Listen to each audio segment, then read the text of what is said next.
आज की इस क्लास में हम कृषि और पशुपालन के बारे में डिस्कस करेंगे। इस क्लास के थ्रू आप इस ओल्ड एनसीईआरटी राम शरण शर्मा की बुक के पढ़ने के तरीके को सीख सकते हैं। एनसीईआरटी के कॉन्सेप्ट और फैक्ट से यूपीएससी और स्टेट पीसीएस एग्जाम में क्वेश्चन बनने या पूछने का जो मल्टीपल अप्रोच होता है, मल्टीपल एंगल होता है, आप उसे सीख पाएंगे। इस बुक के भीतर किस चैप्टर पे, किस टॉपिक्स पे आप ज्यादा फोकस करें, किस पे कम फोकस करें, यानी आप अपने टाइम को स्मार्ट तरीके से कैसे यूटिलाइज करें, ये अप्रोच भी आपको सीखने को मिलेगा। यदि आपको 60 नोट्स बनाना नहीं आता है तो धीरे धीरे आप 60 नोट्स बनाना भी सीख जाएंगे। यदि आप इस क्लास को रेगुलर फॉलो करते हैं और वीडियो को अंत तक देखते हैं। आज का जो फोकस पॉइंट है वो है कृषि और पशुपालन। यदि हम आर्यों की बात करें, आर्यों की कृषि और पशुपालन की बात करें, तो आर्यों की जो सफलता का आधार है वो क्या है? घोड़ों का उपयोग, रथों का प्रयोग और कांस के हथियारों का प्रयोग। कांस के जो हथियार होते हैं वो तांबे और टिन के मिश्रण से बनाए जाते हैं। कांस के जो हथियार होते हैं वो तांबे और टिन के मिश्रण से बनाए जाते हैं। आर्यों की एक विशेषता क्या थी? घोड़ों का प्रयोग, रथों का उपयोग, कांस के हथियारों का उपयोग। इन सब के बारे में हमने आप इससे पहले का जो चैप्टर आर्यों के बारे में आपको पढ़ाया है। इस बुक के भीतर ऋग वैदिक काल से पहले जो चैप्टर आर्यों के बारे में दिया है उसके प्रत्येक कॉन्सेप्ट और प्रत्येक फैक्ट को हमने क्लियर कर दिया है।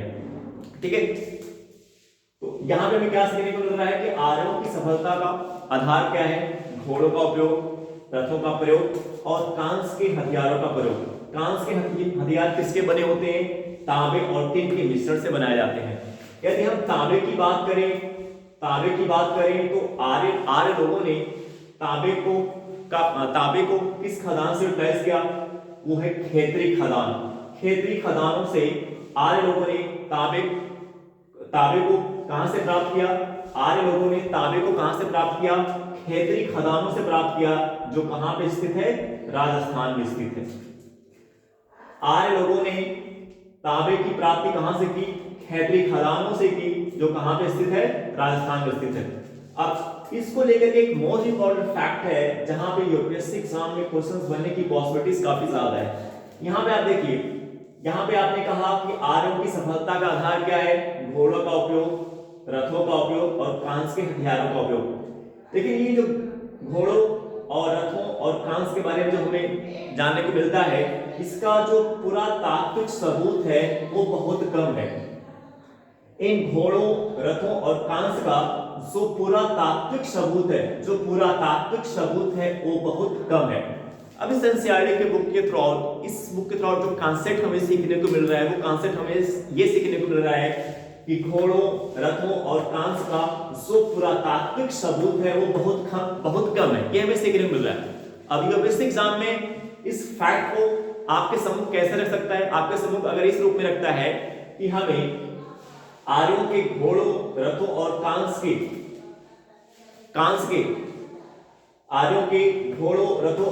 के जो पुरातात्विक सबूत है वो बड़े पैमाने पर प्राप्त होते हैं। यूपीएससी एग्जाम में अगर इस फैक्ट को आधार बना करके आपके सम्मुख इस प्रकार से क्वेश्चन पूछा जाता है या स्टेटमेंट को इस प्रकार से रखा जाता है कि आर्यों के घोड़ों, रथों और कांस का जो पुरातात्विक सबूत है वो बड़े पैमाने पर प्राप्त होता है, तो ये स्टेटमेंट क्या होगा? गलत हो जाएगा। क्योंकि हम क्या सीख रहे हैं? हम इस बुक के थ्रू क्या सीख रहे हैं? हम ये सीख रहे हैं कि आर्यों के घोड़ों, रथों और कांस का जो पुरातात्विक सबूत है वो बहुत कम है। आर्यों के घोड़ों, रथों, कांस का जो पुरातात्विक सबूत है वो क्या है? बहुत कम है। एक मोस्ट इंपोर्टेंट एंगल है यूपीएससी एग्जाम में क्वेश्चंस बनने का। अब इसमें इस फैक्ट का एनालिसिस हमने क्यों किया? इस फैक्ट को हमने यूपीएससी एग्जाम में क्वेश्चंस पूछने के एंगल से क्यों आपके सम्मुख रखा? इसलिए क्योंकि स्टार्टिंग में जो बच्चे यूपीएससी या स्टेट पीसीएस एग्जाम की तैयारी करते हैं वो जब इस एनसीईआरटी की बुक को पढ़ते हैं तो बहुत जल्दबाजी करते हैं। वो एक दिन में एक हफ्ते में पूरी बुक को खत्म करना चाहते हैं। इस कारण से उनके कॉन्सेप्ट क्लियर नहीं हो पाते, उनकी किसी भी चैप्टर पे सही तरीके से समझ नहीं बन पाती। अब स्टार्टिंग में जो बच्चे नए यूपीएससी एस्पिरेंट जो तैयारी करने वाले हैं उसमें से 95% 95% बच्चे, 92% बच्चे, 90% बच्चे वो क्या करेंगे, इस पॉइंट पे ध्यान नहीं देंगे। उनको लगेगा ये पॉइंट इंपॉर्टेंट है, वो इस पॉइंट को लीव कर देंगे, इसको छोड़ देंगे, छोड़ देके चले जाएंगे। इस पॉइंट पे बहुत ही कम बच्चे ध्यान देंगे। 92-95% बच्चे तो इस पॉइंट पे ध्यान नहीं देंगे। इस पॉइंट को उनको लगेगा इस पे क्वेश्चन नहीं बन सकता, क्योंकि उनके पास उतना एक्सपीरियंस, उतना अनुभव नहीं है।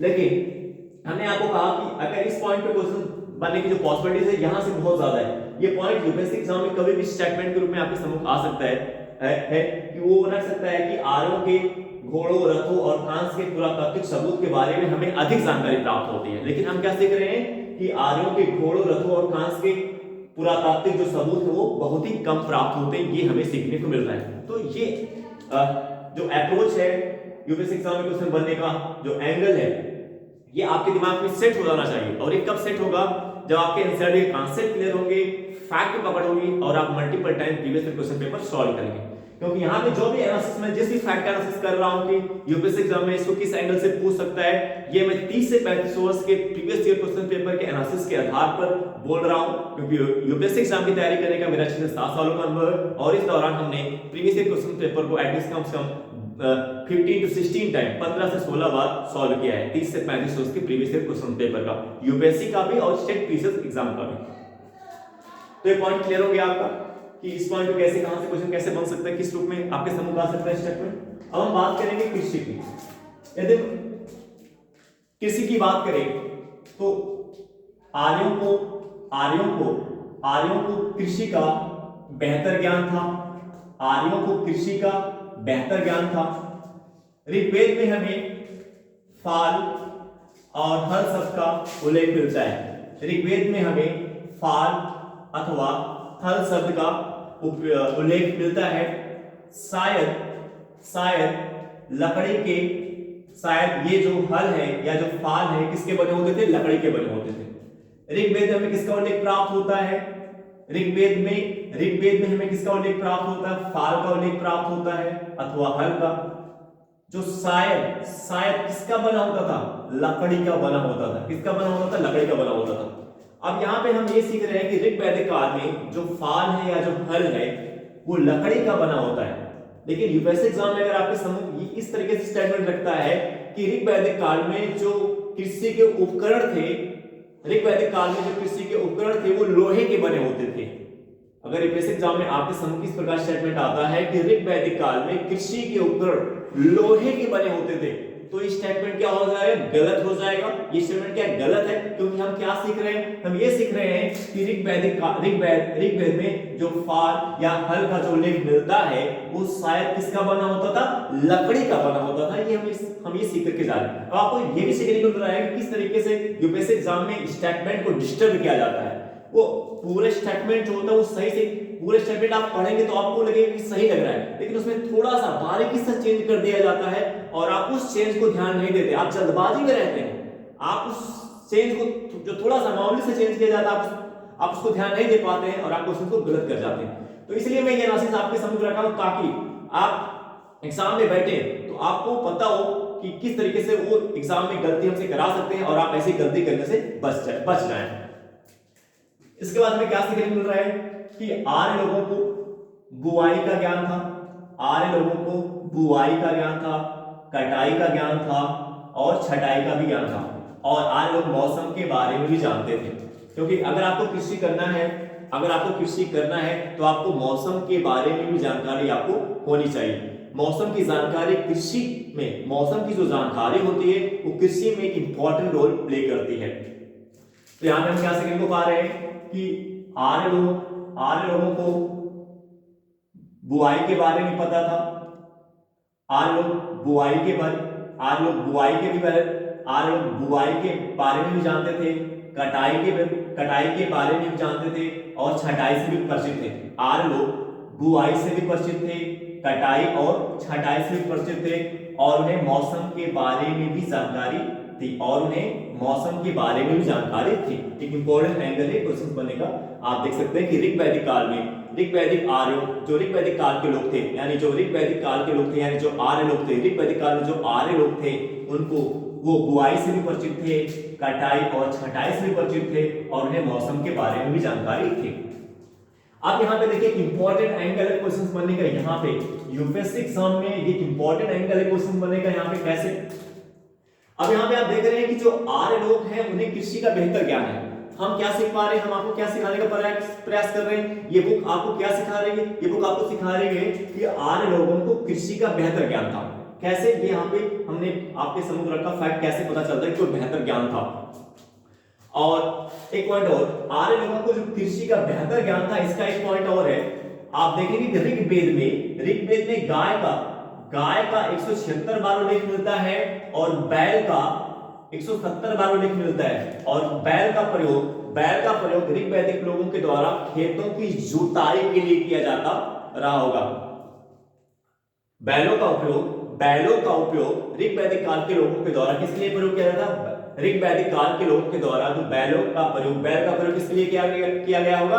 कृषि की जुताई के लिए, खेतों की जुताई के लिए किया जाता था।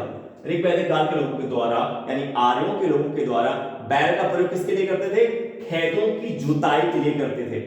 और इसका उल्लेख कितनी बार मिलता है? ऋग्वैदिक काल में बैल का उल्लेख कितनी बार मिलता है? 170 बार मिलता है। इससे पता चलता है कि आर्य लोगों को कृषि की क्या थी?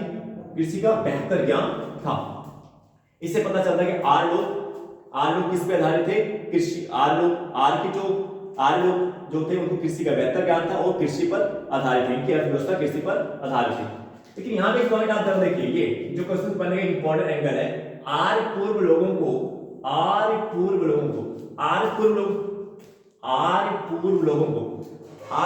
मतलब क्या हुआ? जो आर्य से पहले के लोग थे उनको कृषि का ज्ञान था। आर्य पूर्व लोगों को, यानी आर्य के आने से पहले के जो लोग थे उनको कृषि का ज्ञान था। संभवतः चारा उत्पादन के लिए वे कृषि करते थे। यहां पे देखिए, जो आर्य से पूर्व लोग थे, यानी आर्य के आने से पहले के जो लोग थे उनको भी कृषि का ज्ञान था, लेकिन उनके द्वारा कृषि का प्रयोग संभवतः किसके लिए किया जाता? संभवतः चारा उत्पादन के लिए किया जाता था। आर्य पूर्व लोगों को, मतलब आर्य के आने से जो पहले के लोग थे उनको भी कृषि का ज्ञान था, लेकिन वो कृषि का प्रयोग संभवतः किसके लिए करते थे? चारा उत्पादन के लिए। और चारा किसके लिए इंपॉर्टेंट होता है? चारे का प्रयोग किस लिए करते हैं? किसके लिए प्रयोग किया जाता है? चारे का इंपॉर्टेंस के लिए होता है, पशुओं के लिए होता है। अब यहाँ पे आप देख सकते हैं, गाय का उल्लेख ऋग्वेद में कितनी बार मिल रहा है? गाय का उल्लेख ऋग्वेद में 176 बार मिल रहा है। तो गाय भी ऋग्वैदिक काल की अर्थव्यवस्था के महत्वपूर्ण स्रोत क्या था? गाय भी था, जिसका उल्लेख 176 बार मिलता है। और ये जो पशु होते हैं उनके लिए चारा क्या होता है? एक इंपॉर्टेंट रोल प्ले करता है। तो जो आर्यों के आने से जो पहले के लोग थे उनको भी कृषि का ज्ञान था, लेकिन उन्होंने कृषि संभवतः किसके लिए किया? आज से पूर्व लोगों ने, जो आज से पहले के लोग थे, इनको भी कृषि का ज्ञान था, लेकिन संभवतः इन्होंने इसका प्रयोग किसके लिए किया गया? इस अपने ज्ञान का उपयोग, इस कृषि के ज्ञान का उपयोग इन्होंने किसके लिए किया? संभवतः चारा उत्पादन के लिए। अब यहाँ पे आप देख सकते हैं, आर से पहले लोग थे, इन दोनों लोगों को कृषि का ज्ञान था, लेकिन दोनों के नेचर में अंतर है, दोनों के नेचर में डिफरेंस है। तो यहाँ पे इस पॉइंट पे यूपीएससी एग्जाम में क्वेश्चन बनने का इंपॉर्टेंट एंगल हो सकता है, क्योंकि यहाँ पे एक ऐसा पॉइंट है जो आपको कंफ्यूज कर सकता है। यहाँ पे आप देख रहे हैं कि आर्य लोग थे उनको कृषि का बेहतर ज्ञान था, और जो आर्य से पहले के लोग थे उनको भी कृषि का ज्ञान था, लेकिन दोनों के नेचर में अंतर है, दोनों में कृषि के नेचर में अंतर है। क्योंकि आर्य से जो पहले के लोग थे उन्होंने अपने इस कृषि के ज्ञान का प्रयोग किसके लिए किया? संभवतः चारा उत्पादन के लिए किया, लेकिन ये जो आर्य लोग थे इनको बेहतर ज्ञान था, ये किसके लिए? ये अपने कृषि का प्रयोग, अपने कृषि ज्ञान का प्रयोग, जो इनको बेहतर ज्ञान था, किसके लिए कर रहे हैं? बुआई के लिए, कटाई के लिए, छटाई के लिए कर रहे हैं। तो आप देख रहे हैं कि जो आर्य लोग थे इनको जो कृषि का बेहतर ज्ञान था, ये फसल के उत्पादन के लिए इन्होंने कृषि की। इन्होंने आर्य लोग जिनको कृषि का बेहतर ज्ञान था, इन्होंने अपने इस कृषि के बेहतर ज्ञान का प्रयोग फसलों के उत्पादन के लिए किया। लेकिन ये जो आर्य से पहले लोग थे, इनको भी कृषि का ज्ञान था, लेकिन इन्होंने अपने कृषि के ज्ञान का प्रयोग संभवतः किसके लिए किया? चारा उत्पादन के लिए किया। तो ये मोस्ट इंपोर्टेंट एंगल है क्वेश्चन बनने का, क्योंकि ये पॉइंट आपको कंफ्यूज कर सकता है। यहाँ पे एक कॉन्सेप्ट आपका क्लियर हो जाना चाहिए, हमने आपका कॉन्सेप्ट क्लियर कर दिया। अब ये इस पे क्वेश्चन बनेगा और आप ध्यान से इस क्लास को देख रहे हैं, अपने दिमाग कॉन्सेप्ट फैक्ट को बैठा रहे हैं, तो आपसे क्वेश्चन से गलत नहीं होगा। यहाँ पे आपको मैं क्लियर कर दिया हूं कि आर और जो आर से पहले के लोग थे, जो आर्य लोग थे, इनको भी कृषि का ज्ञान था, और जो आर्य से पहले के लोग थे इनको भी कृषि का ज्ञान था, लेकिन दोनों के कृषि के नेचर में क्या था, अंतर है। आर्य लोगों को कृषि का बेहतर ज्ञान था, आर्य लोगों को कृषि का बेहतर ज्ञान था, और आर्य पूर्व लोग यानी जो आर्य से पहले लोग थे इनको भी कृषि का ज्ञान था, लेकिन दोनों ने अपने अपने ज्ञान को अलग तरीके से यूटिलाइज किया। दोनों के कृषि के नेचर में क्या डिफरेंस है। ये जो आर्य से पहले के लोग हैं ये कृषि का ज्ञान कहां किसके लिए यूटिलाइज कर रहे हैं, संभवतः चारा उत्पादन के लिए, और ये जो इनको बेहतर ज्ञान था ये कृषि का ये अपने बेहतर ज्ञान का प्रयोग फसलों के उत्पादन के लिए कर रहे हैं। कृषि की महत्ताओं की जानकारी हमें इससे ही प्राप्त होती है कि ऋग्वेद में बैल का उल्लेख 170 बार आपको देखने को मिलता है और गाय शब्द का उल्लेख 176 बार देखने को मिलता है, जिससे पता चलता है कि कृषि क्या था, एक महत्वपूर्ण आधार था आर्यों का। कृषि जो है आर्यों की क्या थी, महत्वपूर्ण आधार थी। अब यहां पे देखिए एक मोस्ट इंपोर्टेंट एंगल आपको सीखने को मिल रहा है। ऋग्वैदिक काल में अधिकांश युद्ध किसके लिए किए गए, गायों के लिए किए गए। मोस्ट इंपोर्टेंट एंगल क्वेश्चन बनने का यूपीएससी एग्जाम में या स्टेट पीसीएस एग्जाम में क्वेश्चन बनने का इंपोर्टेंट एंगल है। ऋग्वैदिक काल में अधिकांश युद्ध किसके लिए किया गया, गायों के लिए किया गया। ऋग्वैदिक काल में अधिकांश युद्ध गायों के लिए किया गया। ऋग्वेद में इन गायों के युद्ध के लिए किस शब्द का प्रयोग किया गया, गाविष्टि या गायों की तलाश।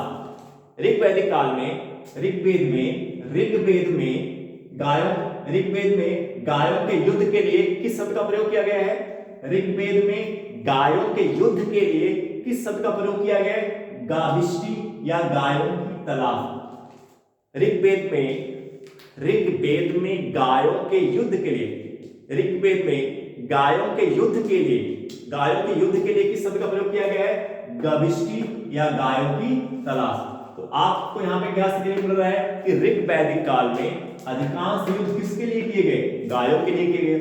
ऋग्वैदिक काल में अधिकांश युद्ध गायों के लिए किए गए। और इस ऋग्वेद में युद्ध के लिए किस शब्द का प्रयोग किया गया है, इस ऋग्वेद में गायों के लिए जो युद्ध हो रहा था, उसके लिए ऋग्वेद में किस शब्द का प्रयोग किया है, गविष्टि या गायों की तलाश। ऋग्वेद में गायों के युद्ध के लिए जो युद्ध हो रहा था, ऋग्वेद में उसके लिए किस शब्द का प्रयोग किया गया है, गविष्टि या गायों की तलाश। तो ये जो गविष्टि है या गायों की जो तलाश है, ये गायों के युद्ध से संबंधित है। गायों की तलाश, गविष्टि या जो गायों की तलाश शब्द है, ये ऋग्वेद में किसके लिए प्रयोग किया है, गायों के लिए जो युद्ध हो रहा था उसके लिए शब्द का प्रयोग किया गया है। गाय, ऋग्वैदिक काल में जो गाय है ये धन का महत्वपूर्ण स्रोत है। ऋग्वैदिक काल में जो गाय था वो धन का महत्वपूर्ण स्रोत होता था। एक पॉइंट यहां पे क्लियर हो जाना है, कैसे ऋग्वैदिक काल में गाय धन का महत्वपूर्ण स्रोत कैसे था। तो यहाँ पे आप देख रहे हैं कि जो अधिकांश युद्ध है वो किसके लिए किया जा रहा है, गायों के लिए किया जा रहा है। जो अधिकांश युद्ध है वो किसके लिए हो रहा है, गायों के लिए किया जा रहा है। क्यों, क्योंकि गाय जो है धन का क्या है, महत्वपूर्ण स्रोत है। इसके साथ ही साथ आप देखेंगे पुजारियों को बड़े पैमाने पर उपहार में क्या दिया गया, गाय दिया जाता था। ऋग्वैदिक काल में पुजारियों को उपहार के रूप में बड़े पैमाने पर क्या दिया जाता था, गाय दिया जाता था। ये दर्शाता है कि ऋग्वैदिक काल में जो गाय है वो धन का क्या है, महत्वपूर्ण स्रोत होता था। हम आपको क्या सिखा रहे हैं, इस बुक के थोड़ा ये सिखाने का प्रयास कर रहे हैं कि ऋग्वैदिक काल में जो गाय है वो धन का महत्वपूर्ण स्रोत होता था। कैसे, एक पॉइंट है कि जो अधिकांश युद्ध है वो गायों के लिए होता था। दूसरा पॉइंट, पुजारियों को उपहार के रूप में बड़े पैमाने पर क्या दिया गया, गाय दिया गया। इसके साथ ही साथ पुजारियों को उपहार के रूप में और क्या दिया जाता था, दासियां दी जाती थी। इसके साथ ही साथ पुजारियों को उपहार के रूप में और क्या दिया जाता था, दासियां दी जाती थी। अब यहाँ पे एक मोस्ट इंपोर्टेंट एंगल आप देखेंगे जो यूपीएससी एग्जाम में क्वेश्चन बनने का एक मोस्ट इंपोर्टेंट एंगल होगा ये, पुजारियों को कभी पुजारियों को भूमि कभी नहीं दी गई। उपहार के रूप में पुजारियों को भूमि कभी नहीं दी गई। यूपीएससी एग्जाम में क्वेश्चन बनेगा कि इंपॉर्टेंट एंगल है ये, यहां से कभी भी क्वेश्चन बन सकता है। यहां पे हम क्या सीख रहे हैं? हम ये सीख रहे हैं कि पुजारियों को उपहार के रूप में भूमि कभी नहीं दी गई। पुजारियों को उपहार के रूप में भूमि कभी नहीं दी गई। पुजारियों को उपहार के रूप में भूमि कभी नहीं दी गई। एक मोस्ट इंपोर्टेंट एंगल है क्वेश्चन बनने का। अब यूपीएससी एग्जाम में अगर आपके सम्मुख एक स्टेटमेंट, यूपीएससी एग्जाम में आप जब एग्जाम देने जाते हैं वहां पे यूपीएससी एग्जाम में क्वेश्चन आता है आपके सम्मुख इस प्रकार से कि ऋग्वैदिक काल में पुजारियों को भूमि बड़े पैमाने पर दान दी गई। यूपीएससी एग्जाम में आप एग्जाम देने जाते हैं, यूपीएससी प्रीलिम्स का एग्जाम देने जाते हैं और आपके समूह के क्वेश्चन आता है। उस क्वेश्चन में एक स्टेटमेंट है कि ऋग्वैदिक काल में पुजारियों को बड़े पैमाने पर भूमि दान दी गई। तो स्टेटमेंट क्या हो जाएगा? गलत हो जाएगा। ये स्टेटमेंट क्या हो जाएगा? गलत हो जाएगा। ठीक है, ये क्या हो? गलत। क्योंकि हम क्या सीख रहे हैं? हम ये सीख रहे हैं कि ऋग्वैदिक काल में पुजारियों को भूमि कभी नहीं दी गई। इस बुक के कॉन्सेप्ट के थ्रू हमें क्या सीखने को मिल रहा है कि ऋग्वैदिक काल में भूमि कभी दान, ऋग्वैदिक काल में पुजारियों को उपहार के रूप में भूमि दान कभी नहीं दी गई। ऋग्वैदिक काल में उपहार के रूप में पुजारियों को भूमि कभी नहीं दी गई। आप यूपीएससी एग्जाम के क्वेश्चन को जब आप सॉल्व करते हैं प्रीवियस क्वेश्चन पेपर को, तो आपने देखा भी होगा कि जो स्टेटमेंट बेस्ड क्वेश्चंस होते हैं वहां पे अगर आपको एक स्टेटमेंट पता है, अगर एक क्वेश्चन के अंदर 3 स्टेटमेंट 4 स्टेटमेंट दिया है, तो आप देखेंगे मोस्टली क्वेश्चन ऐसे होंगे कि जहां पे आप देखेंगे अगर आपको एक स्टेटमेंट पता है तो आप आंसर तक पहुंच जाते हैं, या आप 50% आंसर तक पहुंच जाएंगे। एक स्टेटमेंट अगर आपको पता है तो या तो आप सीधे आंसर तक चले जाएंगे, या तो आप दो ऑप्शन एलिमिनेट करके 2 ऑप्शन के बीच आके अटक जाएंगे। तो एक स्टेटमेंट की जानकारी भी एक इंपॉर्टेंट रोल प्ले करता है। तो बहुत से यूपीएससी एग्जाम में आपको बहुत से ऐसे क्वेश्चन दिखेंगे जहां पे आपको एक क्वेश्चन में जो 3 से 4 स्टेटमेंट यूज किए जा रहे हैं उसमें से केवल आपको एक स्टेटमेंट पता है, लेकिन एक स्टेटमेंट की अगर आपको जानकारी है तब भी वो आपको आंसर के करीब तक पहुंचा देगा। आप देखेंगे यूपीएससी एग्जाम के प्रीवियस क्वेश्चन पेपर के जब एनालिसिस करेंगे तो आप पाएंगे कि एक स्टेटमेंट की जानकारी एक इंपॉर्टेंट रोल प्ले करता है। कभी कभी आप एक स्टेटमेंट की जानकारी से आप सीधा आंसर पे पहुंच जाते हैं, और कभी कभी एक स्टेटमेंट की जानकारी से आप आंसर के बहुत करीब रहते हैं, बहुत आंसर के करीब पहुंच जाते हैं। तो इस तरीके से आप अपने माइंड को सेट कर सकते हैं कि किस तरीके से यूपीएससी एग्जाम में क्वेश्चन बनता है, और किस स्टेट जब आप एनसीईआरटी या कोई भी बुक रीड कर रहे हैं, एनसीईआरटी कोई भी बुक रीड कर रहे हैं तो वहां से किस एंगल से उसको क्वेश्चन के रूप में आपके सम्मुख रखा जा सकता है। तो ये कॉन्सेप्ट आपको क्लियर हो गया होगा। अब एक मोस्ट इंपोर्टेंट एंगल है क्वेश्चन पढ़ने का, भूमिखंड पर कब्जा। अब ये जाने का ये भी एक इंपॉर्टेंट एंगल है यूपीएससी एग्जाम में क्वेश्चन बनने का, ये भी एक इंपॉर्टेंट एंगल है। ऋग्वैदिक काल के लोगों के द्वारा यानी आर्यों के लोगों के द्वारा भूमिखंड पर कब्जा किस पर्पस से किया गया, किस उद्देश्य से किया गया होगा? ऋग्वैदिक काल के लोगों के द्वारा यानी आर्यों के लोगों के द्वारा भूमिखंड पर कब्जा किस पर्पस से किया गया होगा? तो किस पर्पस से किया गया? चराई के पर्पस से, खेती के पर्पस से और आवास के पर्पस से।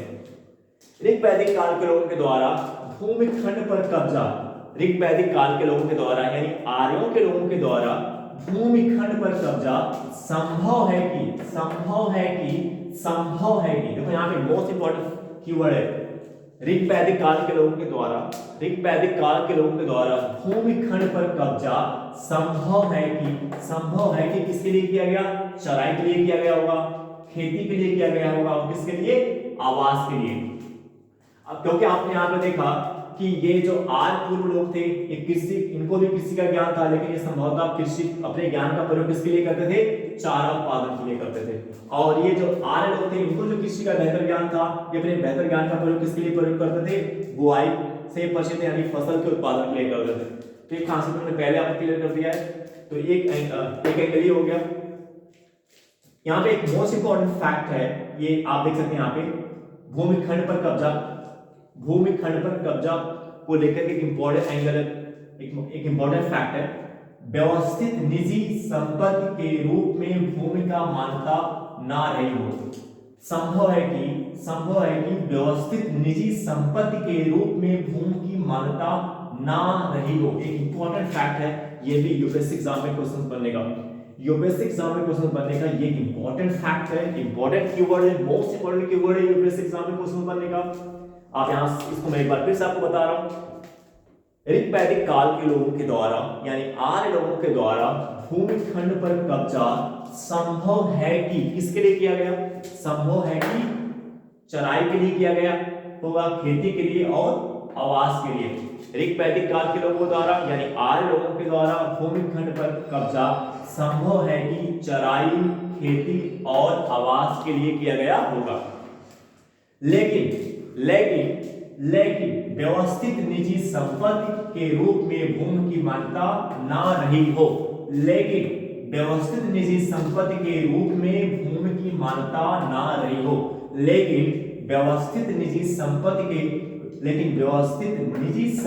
के रूप में भूमि की मान्यता ना रही हो। एक इंपॉर्टेंट एंगल। तो हम यहाँ पे क्या सीख रहे हैं? इस बुक के थ्रू कॉन्सेप्ट में क्या सिखा रहा है? इस बुक के थ्रू क्या कॉन्सेप्ट सीखने को मिल रहा है कि ऋग्वैदिक काल के लोगों के द्वारा भूमिखंड पर कब्जा किसके लिए किया गया? चराई, खेती और आवास के लिए। लेकिन व्यवस्थित निजी संपत्ति के रूप में भूमि की मान्यता ना रही हो। अब मैं यूपीएससी एग्जाम में क्वेश्चन पूछने के एंगल से अगर बात करूं, अब अगर इस स्टेटमेंट को आधार बना करके यूपीएससी एग्जाम में क्वेश्चन पूछ, एक स्टेटमेंट आपके सम्मुख रखा जा रहा है कि ऋग्वैदिक काल में व्यवस्थित निजी संपत्ति के रूप में भूमि की मान्यता थी।